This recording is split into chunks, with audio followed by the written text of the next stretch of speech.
இன்றைய வேதவசனம் எசேக்கியேல் 48:35. அந்நாள் முதல் நகரம் யெகோவா ஷம்மா எனும் பெயர் பெறும். தேவன் பாபிலோனுக்கு சிறைப்பட்டு போன தமது ஜனத்தை மீட்டு அவர்களை குடிவைக்கும் நகரத்துக்கு யெகோவா ஷம்மா என்ற நாமத்தை தமது தீர்க்கதரிசியின் மூலம் சொல்லுகிறார். யெகோவா ஷம்மா என்றால் தேவன் இருக்கிறார் என்று அர்த்தம்.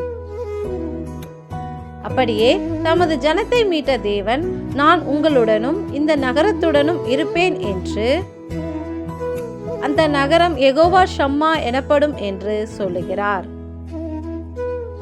அப்படியே தேவனால் மீட்கப்பட்ட நமக்குள்ளும் நம் குடும்பத்துக்குள்ளும் யெகோவா ஷம்மா தேவன் கூடவே இருப்பார். எங்கள் குடும்பத்திலும் எங்கள் வாழ்க்கையிலும் எங்கள் உள்ளத்திலும் உடனிருக்கும் எங்கள் யெகோவா ஷம்மா உமக்கு நன்றி செலுத்துகிறோம். நன்றி.